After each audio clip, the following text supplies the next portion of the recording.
lo he estado pensando, le doy vueltas. El destinatario de la carta que escribió el expresidente Andrés Manuel López Obrador. Porque, a ver, si la carta era para que la leyera el presidente de Estados Unidos, Donald Trump, pues la verdad me parece que comete algunos errores verdaderamente garrafales, elementales para un hombre del colmillo político de Andrés Manuel. El presidente Trump es un ególatra. No solo los llama falsos amigos rémoras que lo han estado embarcando en viles y siniestras aventuras, sino que recurre a todos los lugares comunes de la izquierda con la que estos hombres pretenden acabar. Es decir, habla del intervencionismo y del injerencismo. Me ha dado mucha risa ver a algunos analistas actuar como si acabaran de descubrir a López Obrador, que si fue un error, que si le complicó las cosas a Claudia, que si se metió donde no debía, que si ya debería de quedarse callado, que si le está diciendo a Claudia qué hacer, aparte de todo misóginos. A ver, estamos hablando del mismo señor que hizo campaña prácticamente toda su vida, del mismo que convirtió la terquedad en una herramienta política, del mismo que nunca ha dejado que otros cuenten la historia por él. Y ahora resulta que le sorprende que escriba una carta, si ama escribir cartas. Lo verdaderamente sorprendente sería que no lo hubiera hecho, porque si algo ha sido constante en López Obrador durante décadas, es su obsesión con una idea, la soberanía. Realmente, lo he estado pensando, le doy vueltas.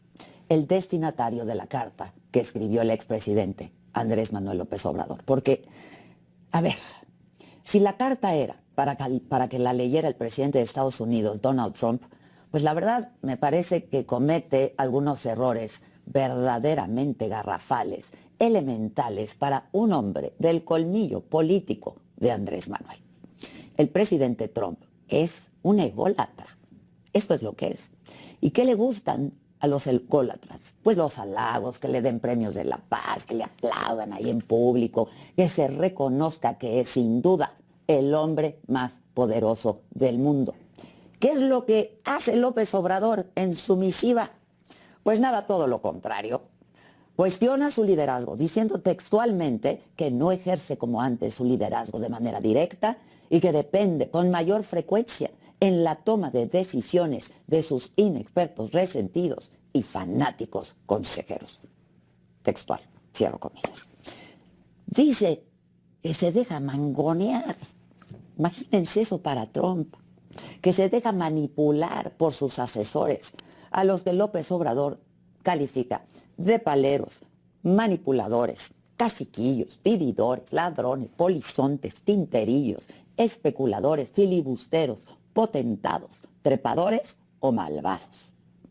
Vamos, le está diciendo al presidente Trump, usted es tan débil o anda tan despistado que no sabe elegir a sus colaboradores y se deja marear por lo que le dicen. Además, cuenta anécdotas, que reales o no, son vergonzosas para un hombre como el presidente Trump. Dice que fue él, otro ególatra, López Obrador, quien lo convenció en una simple conversación de no calificar a los narcotraficantes como terroristas. O sea, pinta a un Donald Trump, de nuevo, fácil de manipular, débil, extraviado en aquella ocasión por López Obrador. Parece directamente una provocación para uno de los hombres, repito, a los que más le importa aparentar fuerza y poder. Y por si fuera poco, critica el corazón del trumpismo, asegurando que al presidente Trump no le interesa de manera auténtica resolver el grave problema por la prolongada pandemia de adicción al consumo de drogas. Se está asegurando que en realidad a Trump lo que le importa es atender la crisis por el consumo de fentanilo.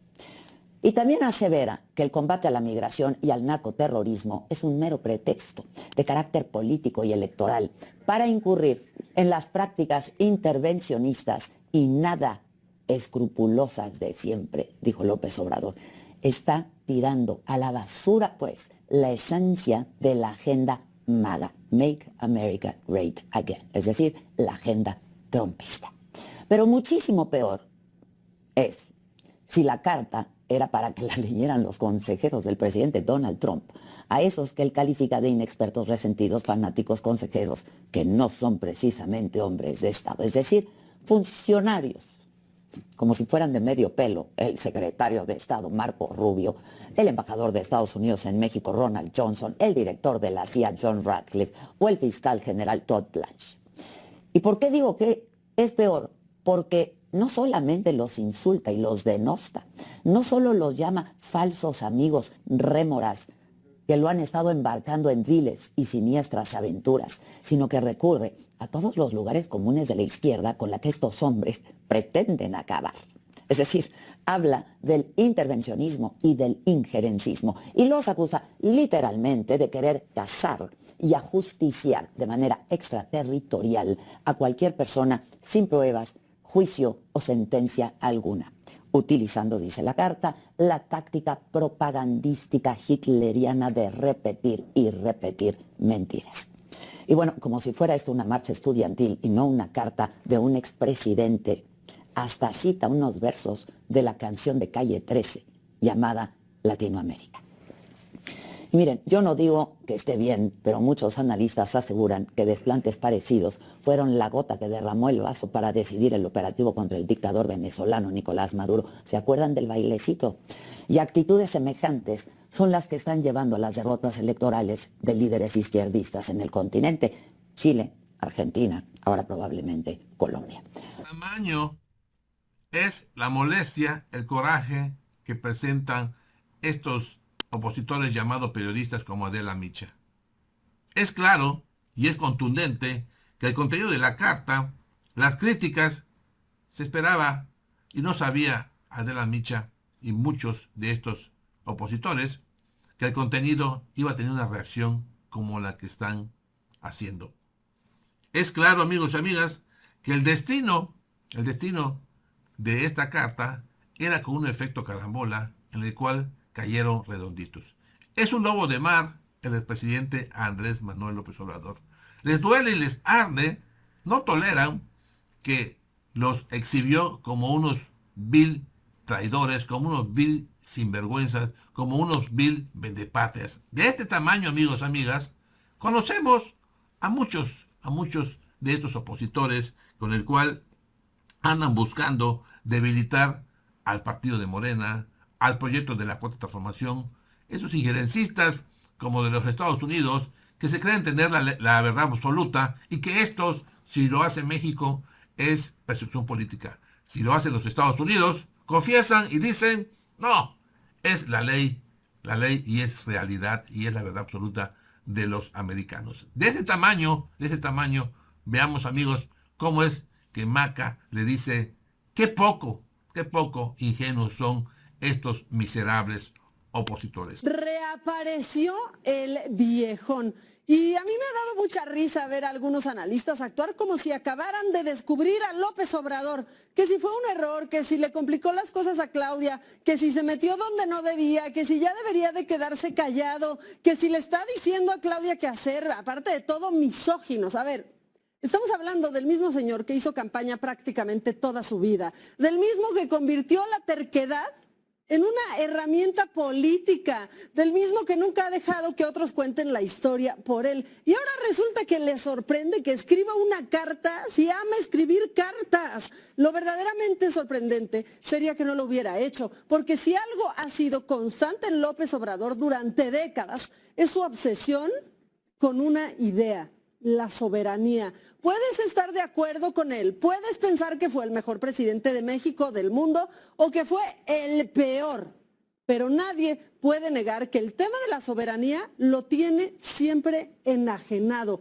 Lo trae en el discurso desde antes de llegar a la presidencia. Por eso a mí me parece súper extraño leer análisis que presentan la carta como una especie de accidente político. No, la carta no es un accidente. La carta es López Obrador siendo López Obrador. Ahora, que la carta tenga lógica no significa que tengamos que comprar todo el paquete, porque hay una diferencia enorme entre defender la soberanía nacional y usar la soberanía nacional como escudo. Porque una cosa es decirle a cualquier gobierno extranjero que México no acepta tutelajes y otra súper distinta es asumir que cualquier señalamiento debe de desecharse automáticamente porque viene de fuera. Las dos cosas pueden ser ciertas al mismo tiempo. México merece respeto y México merece respuestas. las dos. Sin embargo, lo más interesante para mí no fue la carta, porque la reacción que provocó volvió a exhibir algo que llevamos años viendo. Hay gente que sigue analizando a López Obrador como si fuera un político tradicional, como si tomara decisiones pensando en editoriales, en columnas o en mesas de análisis. Y a estas alturas ya debería de quedar claro que el viejón lleva décadas jugando otro juego. Uno podrá cuestionarlo, criticarlo, contradecirlo, pero seguir sorprendiéndonos porque reaparece para hablar de soberanía es como sorprenderse porque Lili Telles